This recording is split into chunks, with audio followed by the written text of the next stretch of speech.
Press briefing with Acting Department of Foreign Affairs spokesperson and Senior Special Assistant to the Undersecretary for Policy, Mr. Robespierre Bolivar. Mr. Bolivar will give us an update on the pre-31st ASEAN Summit and related summits. Mr. Bolivar has led delegations to several ASEAN Regional Forum meetings and co-chaired on behalf of the Philippines the ASEAN Regional Forum Intersessional Meeting on Maritime Security in Tokyo last February.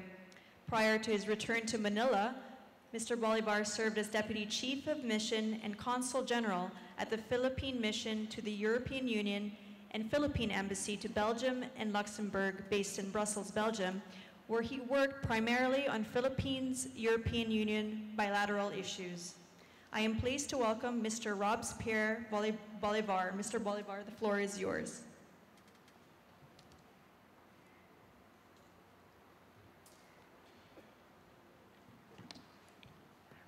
Thank you, Jenny. Good afternoon, partners from the domestic and international press, and welcome to our amazing new International Media Center and the main briefing room.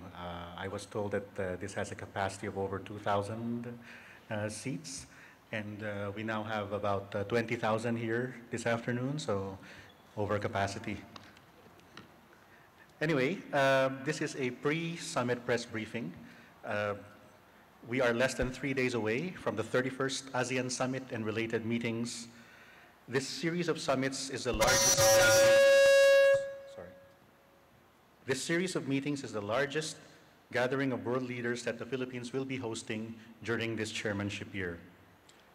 It is also an opportune time to ensure that the various initiatives and expected outcomes which we have been working at for the last year are realized.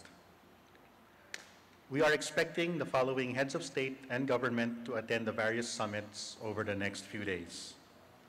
Sultan Hassan al-Bolkiah of Brunei Darussalam, Prime Minister Hun Sen of the Kingdom of Cambodia, President Joko Widodo of the Republic of Indonesia, Prime Minister Thongloun Sisoulith of the Lao People's Democratic Republic, Prime Minister Najib Razak of Malaysia, State Councilor Do Aung San Suu Kyi of the Republic of the Union of Myanmar, Prime Minister Lee Hsien Loong of Singapore, Prime Minister Prayut Chan-o-cha of the Kingdom of Thailand, Prime Minister Nguyen Xuan Phuc of the Socialist Republic of Vietnam, Prime Minister Malcolm Turnbull of Australia,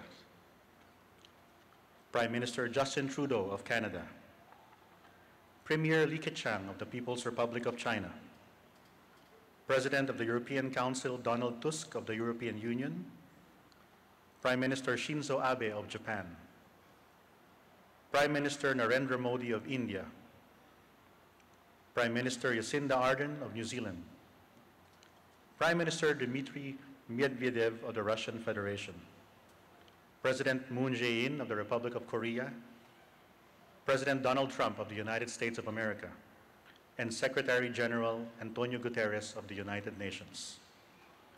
Their attendance at the Manila Summit is a testament to the deep and strong bonds between ASEAN and our dialogue partners, and to the keen interest of these countries and the United Nations to continue to forge strategic cooperation on areas of shared interest. We note that during their summits, the leaders are expected to discuss a whole range of issues of common concern, including, among others, trade and investment facilitation, innovation, addressing cybercrime, countering radicalization, humanitarian assistance and disaster relief, connectivity, cooperation against trafficking in persons, protection and promotion of the rights of migrant workers, persons with disabilities, and other vulnerable groups, and strengthening the ASEAN community as a model of regional integration. We have a full schedule for the next few days, so allow me to briefly go through the series of meetings we have from today, November 10th, until November 14th. The ASEAN Committee of Permanent Representatives, chaired by Philippine Permanent Representative to ASEAN Ambassador Elizabeth Buensuceso, met earlier today at the ASEAN Convention Center in Clark, Pampanga. The role of the CPR is to facilitate cooperation between ASEAN and its dialogue partners. During that meeting, the committee discussed the outcome documents set to be adopted by the leaders during the various summits. The ASEAN senior officials preparatory meeting, to be chaired by Philippine Undersecretary of Foreign Affairs Enrique Manalo, will be held tomorrow, November 11th, also at the ASEAN Convention Center in Clark, Pampanga. The SOM, or the PrEP SOM in this case, is expected to discuss ASEAN community building, external relations, the publication of the ASEAN Security Outlook for 2017, and the proposed outcome documents for the 31st Summit and related meetings. On November 12th, Sunday, Secretary of Foreign Affairs Alan Peter Cayetano will chair the 16th meeting of the ASEAN Political Security Council in Manila. The APSC is expected to tackle the status of implementation of the APSC blueprint, as well as regional initiatives which are in line with the Philippine Chairmanship's 6 thematic priorities. The Secretary will also chair the 20th meeting of the ASEAN Coordinating Council, which is expected to discuss follow-ups to the outcomes of the 30th Summit held in April, and to endorse the proposed outcome documents for the 31st Summit to the leaders. Secretary Cayetano is also scheduled to lead in the ceremonial launch of the videos on the Master Plan of ASEAN Connectivity 2025. The gala celebration of the 50th anniversary of ASEAN will be held on the evening of November 12th at the SMX Convention Center in Pasay City. All ASEAN and East Asia Summit leaders, the guests of the chair, and the United Nations Secretary General are expected to attend the gala. On November 13th, the opening ceremonies of the 31st ASEAN Summit will be held at the Cultural Center of the Philippines.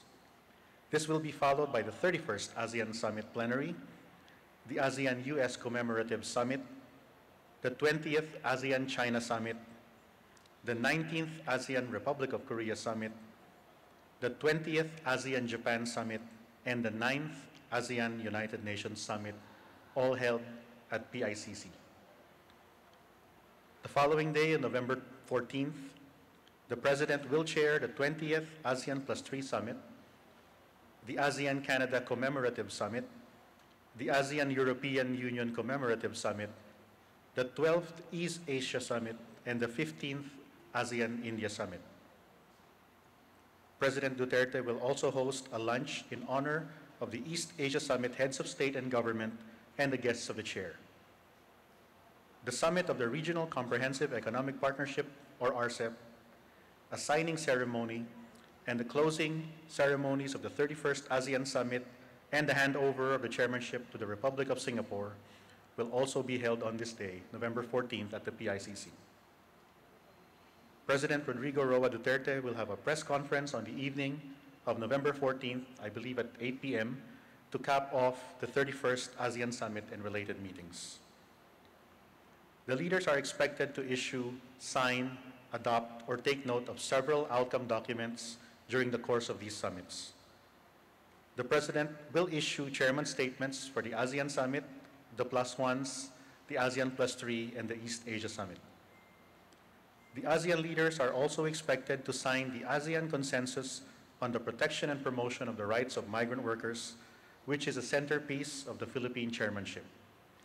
This consensus implements the commitments contained in the ASEAN Declaration on the Protection and Promotion of the Rights of Migrant Workers, issued in Cebu during the last time the Philippines held the chairmanship in 2007.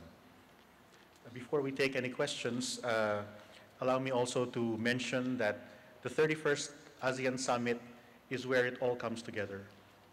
We have the 3 pillars, the political security pillar, the economic pillar, the social-cultural pillar, which have been working year-round on several initiatives that align with the Philippines' 6 thematic priorities.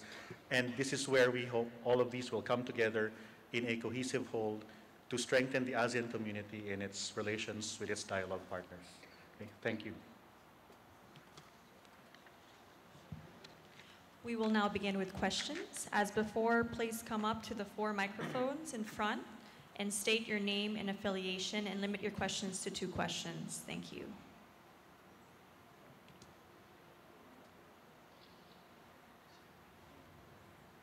Good afternoon, sir. Apologies for my state of undress. I was anticipating just picking up my badge, but saw there was a press conference, so stuck around. I'm from the Los Angeles Times. My name's Simon. On the upcoming meeting between Presidents Trump and Duterte, what is likely to be on the agenda for that meeting, and is the Filipino government looking forward to it? I mean, you're going to have 2 rather unpredictable characters, if I may, outspoken characters in the room together. Are you anticipating that the meeting will go well, will go smoothly? Thank you, Simon, and welcome to the Philippines. Of course, this is going to be their first formal meeting, the first formal meeting between the 2 leaders. They probably met briefly at the sidelines of APEC, but being the first formal meeting between the 2 leaders, we expect them to discuss strategic issues on Philippines' U.S. Bilateral relations. We know that the bilateral relations is the only security alliance that the Philippines has with any country, for that matter. And so all of these things will come into play when the leaders meet. In the past few months, since the Duterte administration came into office, we've been trying to strengthen cooperation with the United States on urgent issues of common concern, including terrorism, violent crimes, cybercrime, humanitarian assistance and disaster relief. So we believe that all of these would most likely be in the table when the 2 leaders meet. Thank you. One more question. And on the schedule, I see that there's to be a presentation of an outcome document, if I have it correct, or an agreement on the protection of migrant workers in Southeast Asia. Was it difficult to come to finalize this agreement? Because in recent months there have been various crackdowns in various countries against migrant workers, arrests and roundups, etc., of people who did not have, according to the host countries, the correct documentation. And some of the countries in ASEAN have different views on the level of protection that migrant workers should have. I mean, put simply, a divide between the host countries and the sending countries. Was it difficult to come to this agreement, can you tell us? And can you tell us a bit about what is in the agreement? It's actually a good point that you raised.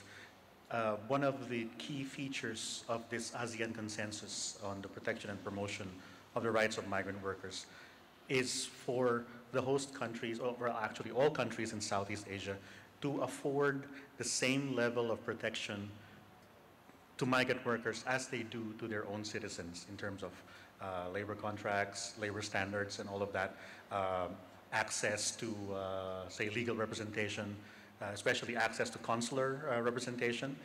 So all of these things come into play, knowing that the Philippines, probably Indonesia and some other countries are some of the biggest migrant sending countries.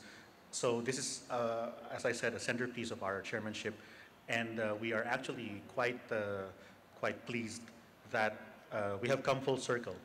We had a declaration in 2007, the first time it came about during the Philippine chairmanship, in fact, and we are so pleased and honored that we are going to basically close the circle with this instrument the next time that the Philippines chaired ASEAN 10 years later, 2017.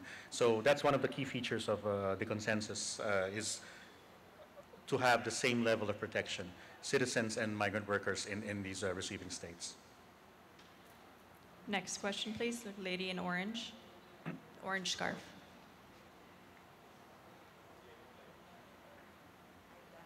I'm Ellen Tordesillas of Verafaz. I'd like to follow up on the consensus on migrant workers. The term used is consensus. It's not an agreement, not a treaty. So what, is it legally binding?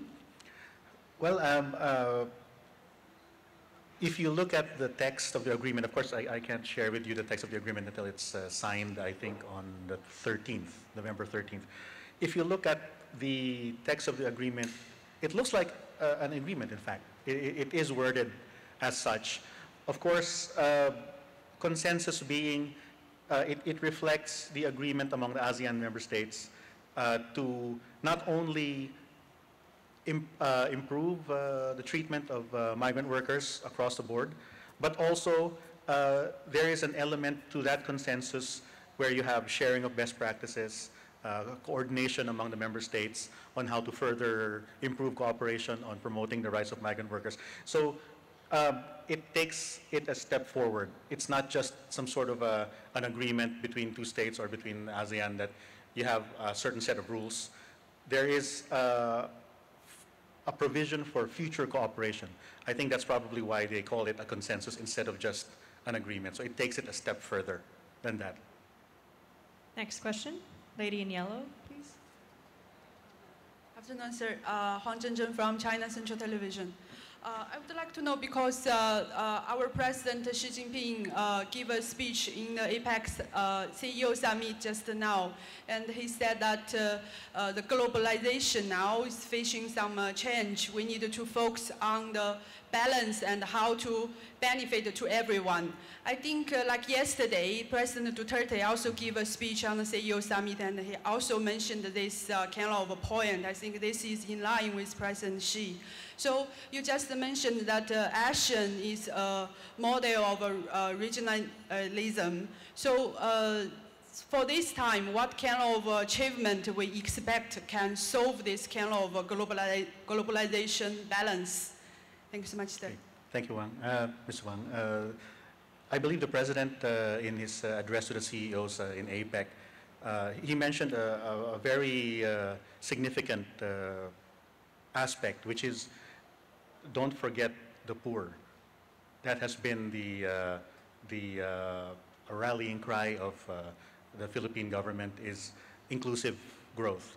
Make sure that with all of this GDP growth, trade, investments, and whatnot, that the man on the street would actually benefit from all of this economic development, all of this economic activity. And ASEAN is actually in agreement on that, on ensuring sustainable and inclusive growth, which is why the first priority of the Philippine chairmanship is a people-centered, people-oriented ASEAN. And a lot of the initiatives that we have undertaken, that we have championed over the last 11 months of our chairmanship refers to protecting the interests of the man on the street, the individual, where we have all of this economic development. So that is why we have a lot of initiatives to protect vulnerable sectors of society, including migrant workers, persons with disabilities, women and children, to make sure that even as we have all of these FTAs, even as we have all of these investment initiatives, that it will trickle down to the common person. They will feel the benefits of globalization. Because you just mentioned like the Chinese Prime Minister Li Keqiang will also coming to attend this summit. So what kind of initiative you expect from Chinese side to make our summit successful? Thank you, sir. Well, we look forward to welcoming Premier Li Keqiang, and in fact, probably one of the more awaited outcomes of this summit pertains to the ASEAN-China Summit, and that is the announcement by the leaders of the start of the negotiations for the Code of Conduct in the South China Sea, based on the framework of the Code of Conduct, which was adopted by the ministers last August. So that's one thing we look forward to. And bilaterally, Premier Li Keqiang will also have an official visit immediately after the summit. Of course, you would have to ask the Chinese side about any initiatives that they might want to raise, aside from that which we're already talking about in ASEAN and in the bilateral setting. Okay, last few questions.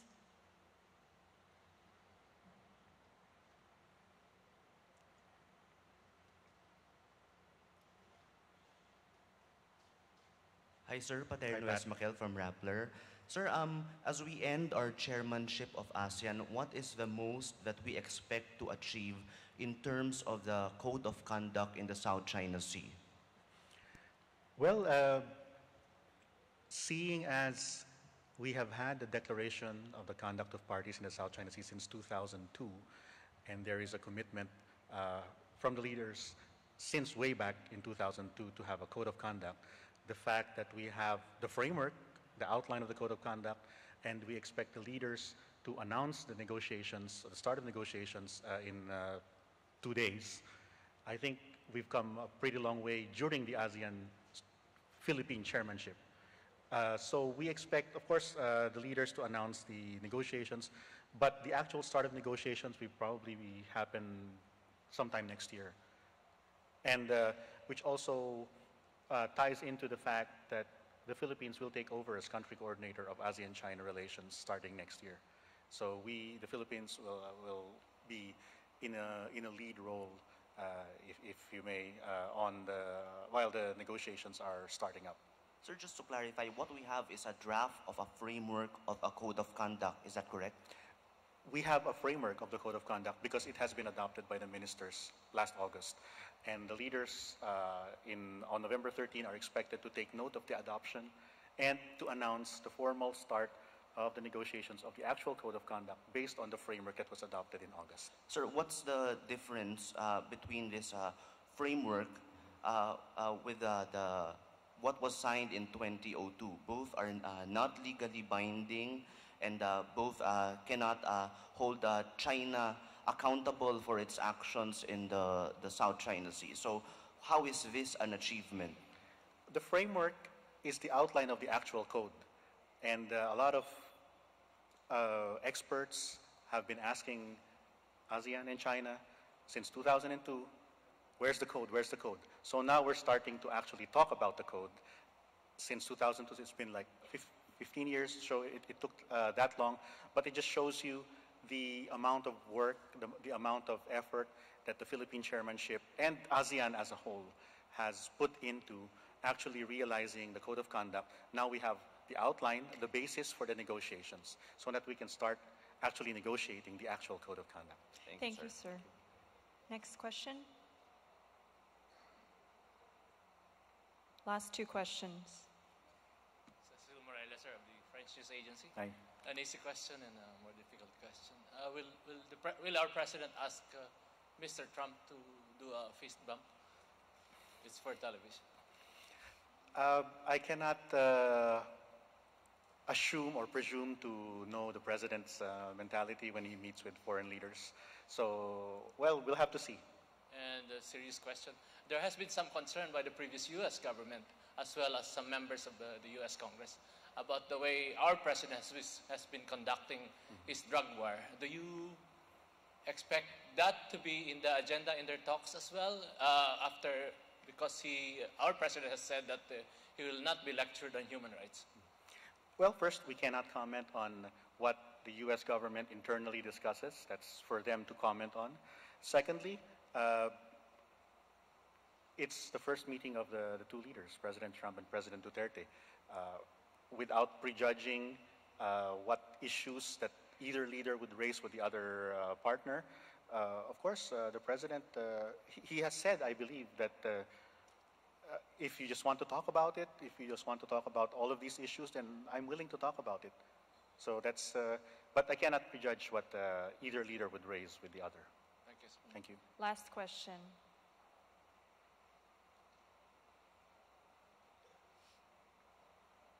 Good afternoon, sir. Mike Navallo, ABS-CBN News. Sir, may we just ask if you have already a final list of all the leaders that President Duterte is going to meet with one-on-one? Or is he going to have bilateral meetings with how many leaders? And for instance, will he have a one-on-one meeting with the head of the European Union and the UN Secretary General? And what would be on the agenda? And how do you think previous rhetoric of the President towards the EU and the UN will affect that meeting? Okay, thank you for that, Mike. First, we have to understand that the President is chairing all of these meetings. It's how many hours, series of summits.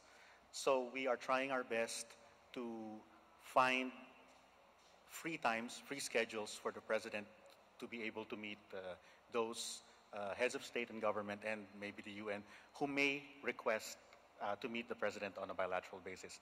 But I cannot confirm anything at this point because the schedule is really very, very tight. And you only have 2 days for the summit. Now, with your second question, we have had a very strong, strategic, and deep cooperation with both the European Union and the United Nations, and in fact, even with all of our dialogue partners bilaterally. So all of these things come into play when two leaders meet. It's not just about rhetoric, it's about actually discussing practical areas of cooperation. Because you understand, all leaders have a very busy schedule. If they meet bilaterally, maybe the most that you can have is like maybe 30 minutes, 45 minutes. In 45 minutes, to discuss the whole range of bilateral issues that are on the table. Of course, if you're a leader, just like if you're a CEO of a company, you want to go for the maximum benefit agenda items, which means practical cooperation between the Philippines in this case and the visiting head of state. So we want to focus on all of that. Like for instance, if bilateral meetings with the US, for instance, happens, then we expect them to discuss the alliance, of course, and how to make sure that the alliance will cater to the urgent needs of the day, which are common to both the United States and the Philippines. The United Nations, we're talking about sustainable development goals. How can the Philippines, how can the United Nations help the Philippines achieve these sustainable development goals? All of these high impact practical cooperation measures, which will actually be felt by the man on the street. So that's what we expect. If, again, I cannot confirm if bilateral meetings will happen because of the very hectic schedule, but if these actually happen, then I think the Philippines, for its part, and I'm sure the other country or the UN in this case, will also focus on those issues which have maximum impact. Thank you. Thank you. If Mr. Bolivar can answer just one more question. Sure. Lady in, yeah. Sorry, the lady in white, long hair.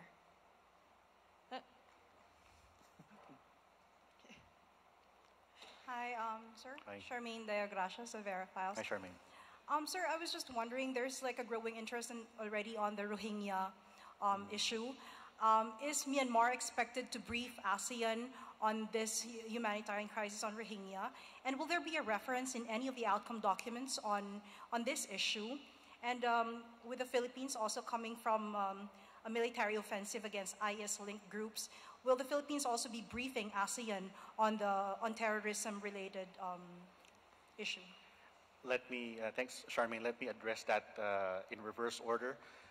Definitely, the Philippines will be raising the issues of cooperation against terrorism, cooperation against radicalization in several of these summits, ASEAN and the plus ones, and maybe even the UN, because that is a common interest of all countries. Now, with respect to your first question, we leave it to the government of Myanmar, to Do Aung San Suu Kyi, if she wants to brief the ASEAN summit or any of the dialogue partners on the developments in the Rakhine State. Thank you. That lady in white again, please.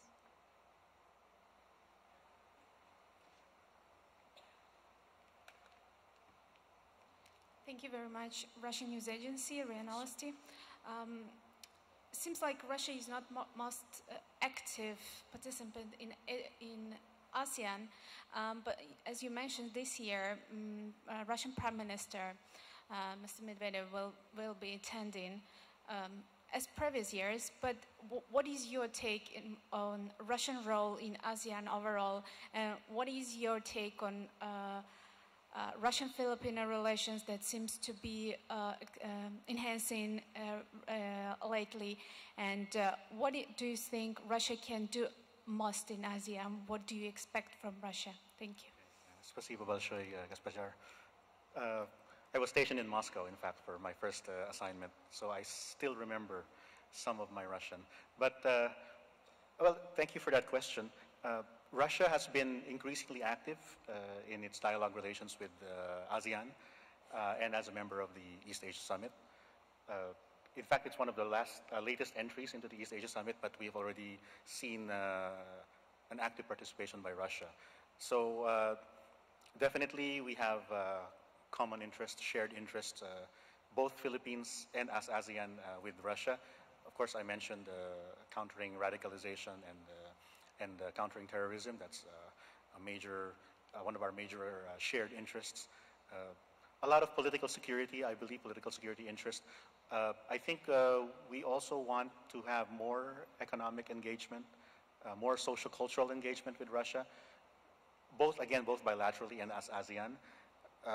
I remember seeing a lot of initiatives on educational cooperation, for instance, on cultural exchanges. The Philippines has a very vibrant cultural exchange with Russia, especially in the past few years. I think we celebrated a milestone anniversary sometime last year. So the Philippines had a Days of Philippine Culture in Russia, and then the Russian embassy here had Days of Russian Culture in Manila.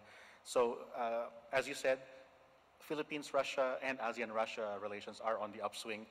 Of course, I cannot really comment on any initiatives that the Russian Federation might raise, because that would be up to them to raise. But definitely, ASEAN welcomes, ASEAN and the Philippines welcome increased engagement with the Russian Federation.